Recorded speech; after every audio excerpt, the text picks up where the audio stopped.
প্রতিবন্ধী মেয়েকে, একজন প্রতিবন্ধী মেয়েকে দর্শন করতে এই হুজুরের একটা বারো বিবেকে বাধা দিল না।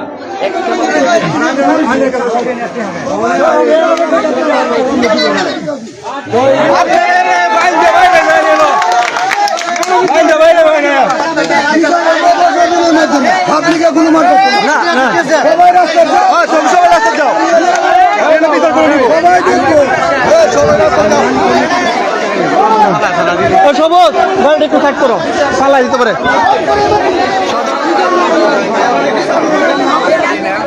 আমরা শুনি যে আমাদের বাড়ি এবার একটা মসজিদ বলে দর্শন হয়েছে, যে বাচ্চারা বাদ দিতে হয়েছে মসজিদে বলে উদুরটা হ্যাঁ বাচ্চারা ব্যাকল উজুরে খাওয়ান দেওয়া লাগে 3 বেলা, সে আজকে খাওয়ান গুলো দিতে হয়েছে, এই ধরনের একটা অবস্থা হয়েছে। যেটি হোক মেয়েটা হলে যেটি করো যেটি না করো তার সর্বোচ্চ শাস্তি চাই।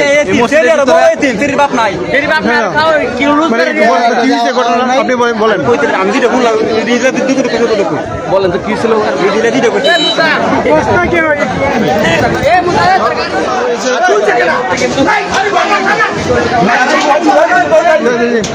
কি হয়েছে হুজুর বলেন তো ঘটনাটা, আপনি বলেন, আপনার বক্তব্য বলেন।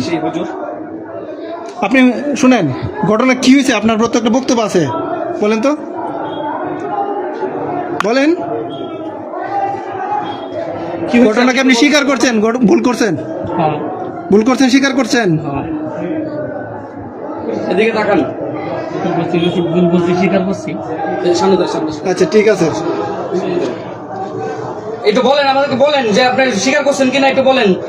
আপনাকে স্বীকার করছি, হ্যাঁ স্বীকার করছি। এদিকে তাকান, এদিকে তাকান। তাকাতে হবে না, তাকাতে হবে না, তাকাতে হবে না। আচ্ছা ঠিক আছে, নিচে তো আচ্ছা, বলেন, বল কি হয়েছিল, আপনি কিভাবে বলছেন? শুনেন, সাধারণ মানুষ তো আপনি দেখতেই পাচ্ছেন খুবই কেঁপে আছে। আপনি সাধারণ মানুষের কাছেও ক্ষমা চান, আপনি যা করছেন এটা ক্ষমা চান। আচ্ছা, আপনি এর আগেও নাকি আপনার বিরুদ্ধে অভিযোগ আছে, এটা কি সত্য কিনা এটা বলেন? জি না, এটা সত্য। হ্যাঁ? এটা বলেই তো প্রথম। আপনি এর আগে কোথায় ছিলেন? এটাই প্রথম, জি প্রথম।